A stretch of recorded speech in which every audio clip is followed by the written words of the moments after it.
needs a cup of tea and a lie down after that massive weekend of sport? Black Ferns, Black Caps, Silver Ferns, Kiwis, Wellington, medals galore at the Paracycling World Champs and Lydia Ko. What a weekend. Kia ora New Zealand, I'm Zoe George and this is the Podium Sports News, but not as you know it from Stuff. The Rugby World Cup quarter-finalists have been found. New Zealand finished top of their pool with a 57-0 win over Scotland, meaning they'll play Wales on Saturday, and then they'll play either France or Italy in the semi-final. Side note, it's the first time Italy has ever progressed to a World Cup quarter-final. That's men's or women's. England ran in 13 tries to keep South Africa scoreless and will now play Australia in the quarter-finals. The winner of that match will play either USA or Canada in the semis. But before we get to Joseph Pearson, who is in Whangarei along with a record crowd of 16,500 to watch the Black Ferns on Saturday, let's welcome Olympic gold medalist, 7-star and all-round good human being Michaela Blyde. Michaela, I did think Scotland may have been able to get at least one try against us. I did think the same thing. I mean, they were literally in a position where they had nothing to lose because they'd obviously lost against Wales and Australia in some really tight games. So I guess coming up against one of the best teams in the world, it was an opportunity for them to really express themselves and to really try and just leave it out onto the field. But yeah, I guess the Black Ferns, they just know exactly what they needed to do. And the fact that they were able to win that game with obviously a donut at the end of the scoreboard is something that they'll be really proud of. But that just comes to show that even though the Black Ferns already made quarterfinals, they weren't going to take their foot off the pedal. So we should be really proud of that as well. Who were some standout performers for you on Saturday? Oh my God, I can't look past Aisha. She is a machine. And the fact that she's obviously been out of the game for a few weeks due to a calf tear, she came onto the field looking absolutely amazing, looking fit, fresh and fast. And then I have to shout out to my captain, Sarah Hiddeny. I don't know if you saw that try straight through the middle when Amy Duplessis celebrated with her as though they'd won the World Cup final.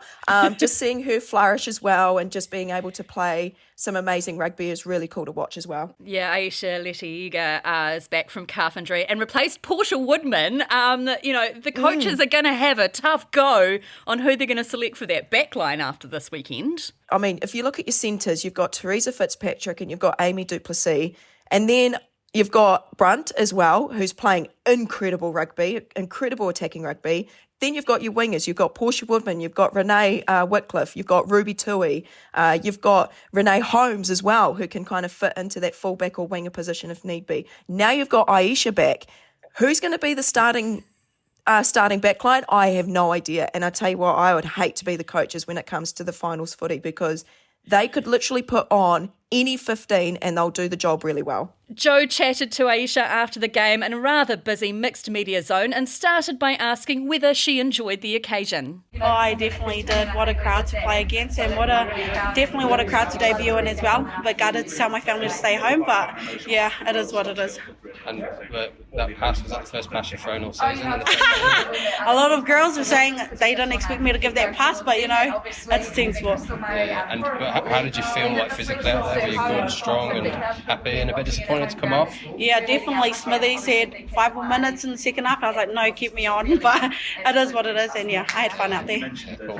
Competition for places in the back line next week? Definitely. But regardless, I know whoever's on the field, they'll do the job. I think a lot of people looking from the outside in think we're fighting for spots, but actually whoever Smithy puts on the day up, we know they'll get the job done. Joe, great to have you on the show. Another player that had a great game was Liana Mikele-Tu at number 8. Why did she stand out for you? Good morning, Zoe, from beautiful Northland. Liana's not played that much this year because she's had a bit of a knee injury. Nothing major, but it's kept her out of certainly the middle part of the season. She is becoming a vital player for this pack because of her dominance in the tackle, her aggression and power through contact as well, which is something she demonstrated a bit on last year's Northern Tour when she was, thrown to the lions somewhat in what was her first international appearance against two really good French and English teams. And she managed to do pretty well on that tour, and you can see the benefits now. She was so good throughout periods of that Scotland game and just driving forward and getting over the gain line. It's boring rugby cliches, but it's what the Black Ferns will need. Yeah, we're going to need that physicality when we play France in the semi-final and then maybe England in the final, aren't we? Definitely, yeah. Like, we're still never going to know ultimately until they play France, which is what is likely for the semi-final next weekend. But Alana Bremner as well is coming back from a knee injury too, is also a really important player at blindside flanker. And Kennedy Simon is potentially coming back this weekend either via the bench or play the first half. I'm not sure yet. Been cautious with her comeback from plantaris injury, which is like the back of your lower leg, I think, like close to the calf. But yeah, she is likely to come back this weekend, and she's another big physical presence who they will need in those crunch games. Well, Coach Wayne Smith said after the game that he was incredibly proud of the team and that Michaela Tu'u was part of the group that upped the physicality this week. You know, some of the ladies who led that physicality, you know, Amy Rule and Pip Love, I thought up front, Maya Roos and Liana, Michaela Tu'u, they really led that physicality. I thought it was outstanding. And everyone else chimed in, you know, the backs were brilliant in the first half. So it's pretty pleasing. Second half a little bit subdued. Was that kind of inevitable, as you say, after? Yeah, it's always difficult half time, you know, giving messages to retain the physicality, body before ball, keep the ball, get low in the contact, those sorts of things. But it's always difficult after 45 points. But everyone to stay focused. So we knew there was going to be a wee drop.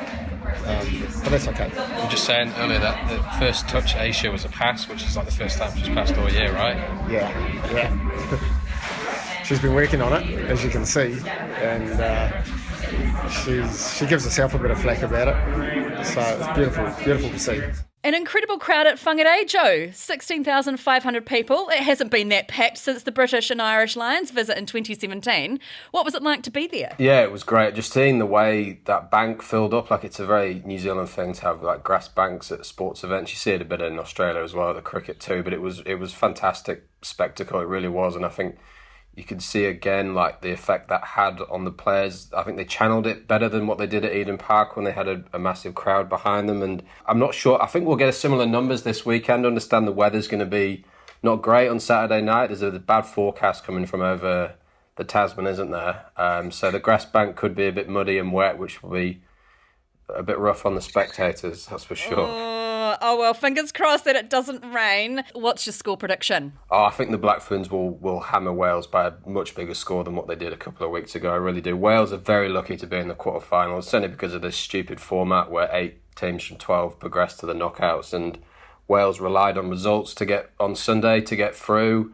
They were very poor against Australia last week and gave away 20 penalties and never ever looked like winning that game at all. Australia only should have won that game by a lot more, but failed to convert several chances. And yeah, you just can't look beyond the Black Ferns in this game at all. Wales are lucky to be in the quarterfinal, definitely. And I think a lot of their press, there's quite a lot of their press here, will be grateful for the extra week in Northland before they go home. Thanks so much, Joe. Michaela, what's your prediction for the scoreline this weekend against Wales? Yeah, I mean, it is quarterfinal rugby. I'm all about, in sevens, we always say that finals footy is just completely different. Day 2 is a different day. For these girls, they've been just building each week, going into a 4th week of rugby. I wouldn't even say they'll be putting the foot down more on the pedal. They're going to be firing. They're going to be wanting to really stamp their mark in finals footy rugby. I'm going to say Black Ferns are going to win by 60 points easily. Ooh, okay then. That sounds pretty good. Yeah. I'm confident. Yeah, I'm absolutely confident they'll do the job. Also, on Saturday night was the FIFA Women's Football World Cup draw in Auckland, which was super exciting.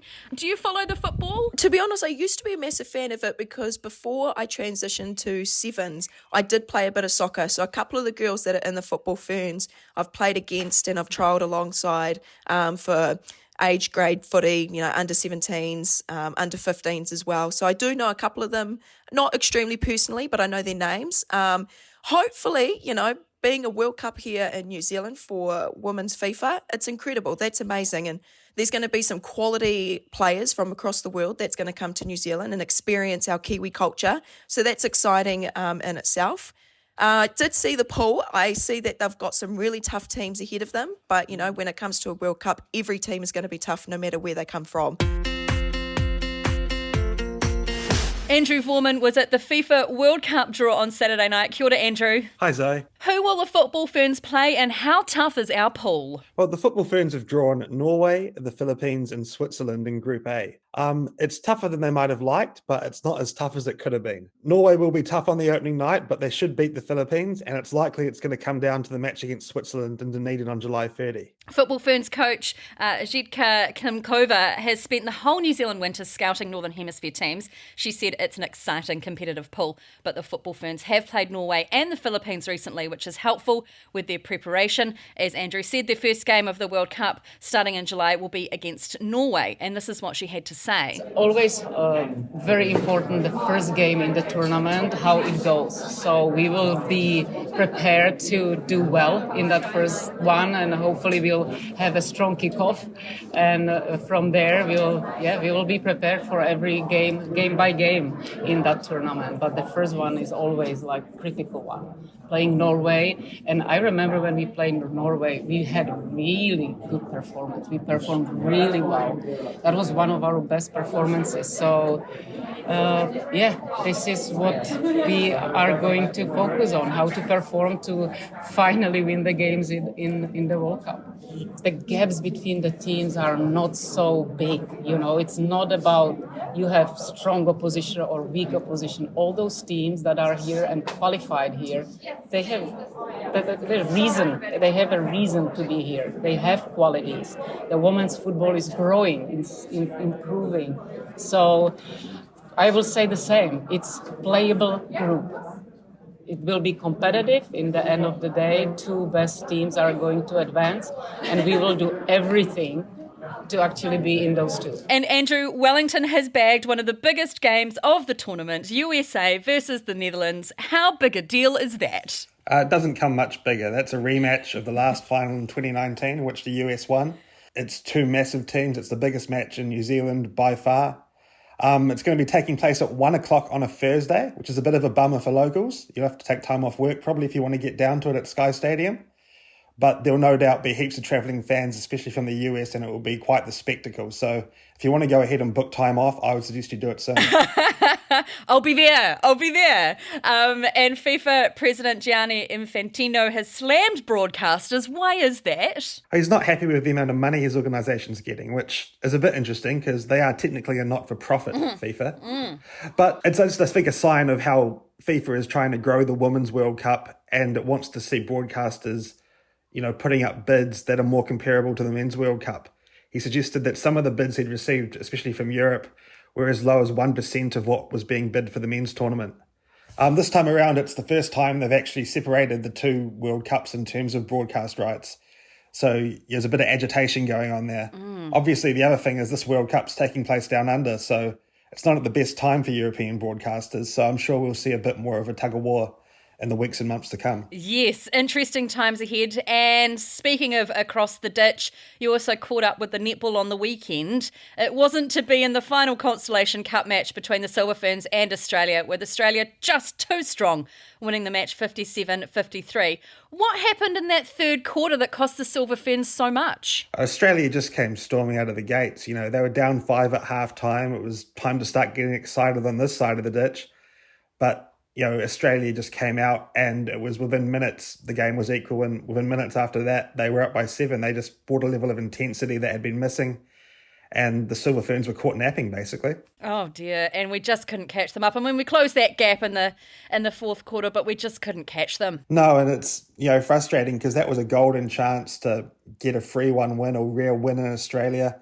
If I dare say it, a proper Constellation Cup win, given that last series was played in Christchurch under COVID conditions. But the fact that they got so close in this series as they sort of look towards next year's World Cup with a young squad, I think it's a tour where it's more positives than negatives. And what's next for the Ferns? Fast Five's coming up. Yes, Fast Five in Christchurch next month. Bit of fun to end the year. And then in terms of the serious stuff, it'll be into the Quad Series probably in England in January, as long as that goes ahead as usual. Well, thanks so much, Andrew. Lots of netball ahead for us, so let's keep chatting. And yes, heaps to do with the FIFA Football World Cup as well. I look forward to covering that with you. Sounds good. Cheers, Zoe. And the Black Caps got off to an excellent start at the T20 World Cup with an emphatic 89-run win over host Australia. Rob Van Rooyen, is it true that we've not won a game in any format in Australia for 11 years? Yeah, that's very true, and it was a drought-breaking win in a couple of ways. It was also their first win at the Sydney Cricket Ground since Brendan McCullum's debut, one-day international debut way back in 2002. So, yeah, heck of a drought breaker. Wow, and I hear that the Aussie media aren't too impressed. No, not at all. I mean, there's been some pretty dramatic lines coming out of their journos in the last couple of days. I guess the reality is a loss in the Super 12 stage. It can be a big one because, look, only the top two in each of the six groups make it to the semis. So, you know, we're already hearing must win. They've got Sri Lanka on Wednesday, but that game against England on Friday, I mean, that's going to be really tasty. And who were the standouts for the Black Caps? And how about that catch by Glenn Phillips? My goodness, he looked like Superman. Yeah, let's start with that catch. I mean, that was super stuff. I mean, and this is Glenn Phillips. I mean, I covered the Tri-Series here in Christchurch recently, and he put 3 or 4 catches down, including a couple of goobers. You know, he did not field well, even though he's one of the better fielders in their side. I mean, he even, after one of the matches, he quipped that there was a witch sort of haunting the side in the field. Like, he wasn't the only one. They were quite poor in the field here in New Zealand, which is quite rare for the Black Caps, usually one of their real strengths, but they were flawless in the field the other day. They were outstanding. You know, that catch he took, I mean, he chased at least 25 metres, hunted it down in the night sky, and, you know, full sprawled out and took it. So, yeah, a real blinder. Other players, I mean, Devon Conway, he 92 off 58. I mean, he's just in superb touch. His ability to pick the gaps and keep that strike rotating is key. I mean, Finn Allen, he set the tone, though. I mean, 42 from 16, and he really took it to the Aussie quicks, and including Josh Hazlewood, the number 1 ranked 2020 bowler in the world. They were all shaking their head early doors. Our next game is against Afghanistan, right, this week? It shouldn't be too tough. Yeah, tomorrow night. I mean, it shouldn't be, but I mean, I always use the word sort of fickle with 2020 cricket. You just never know, and so you just can't always write those teams off. I mean, we saw the West Indies lost to Scotland and Ireland and didn't even make the Super 12 stage. So, and Namibia beat Sri Lanka, who did get through.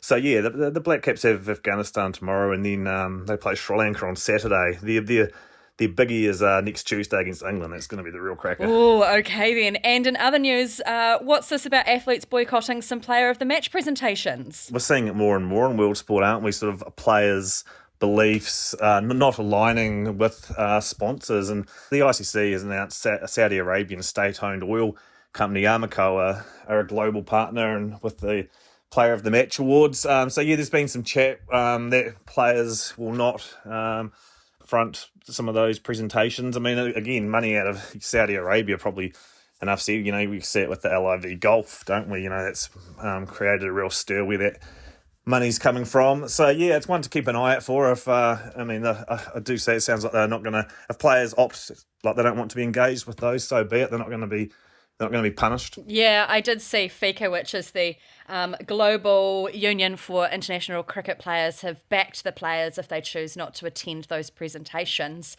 Interesting stuff. Oh, well, bring on Afghanistan, Sri Lanka and England over the next week. We'll catch up with you again soon. Good as gold. Catch you. In other sports news, the Kiwis continue their dominant Rugby League World Cup campaign with a 68-6 win over Jamaica, securing a spot in the quarterfinals against Ireland on Saturday. It was medals galore for Kiwi cyclists at the Paracycling Track World Championships in Paris. 2 golds for Nicole Murray in the C5 scratch race in Omnium. World Champs debutant Devon Briggs claimed silver in both the C4 1,000 metre time trial in the Omnium and bronze for Anna Taylor in the Omnium. It was Wellington! Woohoo! Sorry Canterbury. In the NPC final with a 26-18 win over the Cantabs at Orange Theory Stadium in Heartland Rugby Mead Cup. South Canterbury retained their title with a 46-37 win over Whanganui. Wellington won 9-1 and Upper Hutt Women 9-4 over Auckland to claim the softball national titles this weekend. The Black Sox team is due to be named this week in time for the World Cup on home soil next month. And we can't forget Lydia Ko. She won her first LPGA title in her birth country of South Korea. She did it with an emphatic last round at the Oak Valley Country Club on Sunday to claim the BMW Ladies Championship by 4 shots, her 18th career title. Ko, the world number 5, fired a sizzling 7 under final round to finish at 21 under for the tournament, beating the United States' Andrea Lee by 4 shots. Michaela Blythe, we've got the Rugby World Cup on right now, but we've had the Cricket World Cup earlier in the year, and we've got the White Ferns Tour happening soon. We're hosting Fast 5 Netball in November, and the International Work Group for Women in Sport, then the FIFA Football World Cup. What does having all of these things on home soil mean for you? I mean, from a personal perspective, it's just amazing to be able to have these Women World Cups being able to be held in New Zealand, to put women's sport on the map and to show that we are professional athletes and we're not just the shadows of men's sport. So that's something that we have to be really proud of. And then also, any home World Cup just absolutely lifts the adrenaline, gives the home team a little bit more of a purpose. They want to perform in front of their friends and family in their country, which is something that we're really proud of doing as well. So to be able to have all these consecutive sporting events in quite a close-knit year is something that we have to be really excited about. And it's just about supporting each of those teams, whether it is as simple as putting an Insta story on your Instagram or turning on the TV and paying for a Spark or Sky Sports subscription to be able to watch them play. Just to be able to support our women, to be able to showcase their talent is something that they are really looking forward to doing. So, yeah, we just got to get behind each of the sports and just support them massively like, all Kiwis do really well. And do you think that this will contribute to more girls and boys picking up a rugby ball or a football or a cricket bat? Or do you think that there is an opportunity there for us to grow our player base? Absolutely. And I think it's a great opportunity to get those sports that aren't usually on TV as much. And I guess you could say in the time zone of New Zealand, you see all of those, all of our sports potentially play overseas when they play in the middle of the night in New Zealand. And so all these young girls and boys now have more an opportunity to be able to witness our New Zealand athletes compete at a time that they could watch. And so, yeah, we're going to have young girls and boys see our cricket players, our soccer players and our rugby players perform at home, and they'll be inspired by that. They'll see the black jersey, they'll see the silver fern on their player's chest, and they'll want to be inspired to do exactly what they're doing on TV. So, yeah, I see that there's going to be more of a players base coming through. There's going to be more numbers signing up at the local rugby club or the local cricket club, and they'll be wanting to be the next New Zealand athlete superstars. One of the names to keep an eye out for during the FIFA Football World Cup is football fern midfielder Betsy Hassett. She's just returned from living in Iceland to play for the Football Ferns in her 4th World Cup and for the Phoenix women who start back up in November. I asked her, what does she think about having the World Cup on home soil? Yeah, it's so cool for the younger kids to look up to us, to be right there in the games. They can come and watch some of the best players in the world. So I think that's super exciting for women's football in New Zealand. And it's going to be so cool to have our friends and family and hopefully full stadiums playing in our home country. And this is the whole thing, right? You can't be it if you can't see it. It's such a tagline for women's sport, but now we're seeing all this women's sport. So you're hoping that it will leave a lasting legacy? Yes. I'm hoping, lots of young girls will be inspired to play football and keep the legacy going for us football ferns. And it's just so awesome that this is finally, it's happened in my lifetime. Did you ever think it was going to happen? No, not at all. So, I mean, this is the best sporting event that I could have. So I'm super excited and stoked. But growing up, did you ever get to see the football ferns play? Could you see people like you playing the games on TV or anything like that? No, not really. I got into it in quite a young age, but I knew some of the players playing in high school with them and stuff. But that's all I really could see. It wasn't really on TV and stuff back then. So it's really developing quickly and so cool to see. Yeah, well, the last Football World Cup had more than 1 billion viewers. That's billion with a B. It's a big deal. Yeah, exactly. So hopefully we can get a lot of fans behind us. And that's it for the podium. Michaela Blyde, thanks for being with us today. Always lovely to chat. Any final words? I will just personally say, for anyone that's listening, thank you so much for any bit of support that you've given to the women's rugby game, whether it was, purchasing a Spark Sports subscription to watch them on TV, buying a ticket to go and watch them live at the stadium, or posting about it on your Instagram. All of that helps massively. So thank you so much for supporting women's rugby the way that you have. Let's bring it home. Let's bring these girls home to the final and get behind them as much as we can so they can feel the love and the mana that we are giving them to be able to hopefully get through to the final and bring home that World Cup. Woohoo! Bring it on! Thanks to Michaela and all my guests, producer Jono Williams and Philippa Tolley, and audio editor Connor Scott, and thank you for listening. You can now get in touch with us via email, thepodium@stuff.co.nz. I'm Zoe George and we'll see you Friday. Until then, ngā mihi, go well. I'm Simon Bridges, here to tell you about my new podcast. It's called Generally Famous. Sort of celebrity DJ or something. I've got you at Ibiza. Hands up in the air. Let me explain. Let me tell you how you should feel. You're sounding just an incy-wincy bit nationalistic.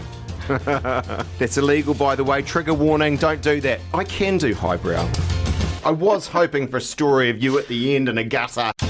Each week I'll be talking to a generally famous but always interesting guest about their life, loves and what makes them tick. As this is my podcast, I also have a Prince story, buddy, okay? You can listen through stuff.co.nz and wherever you get your podcasts. I am a broadcaster, that's right. Proudly brought to you by Trade Depot,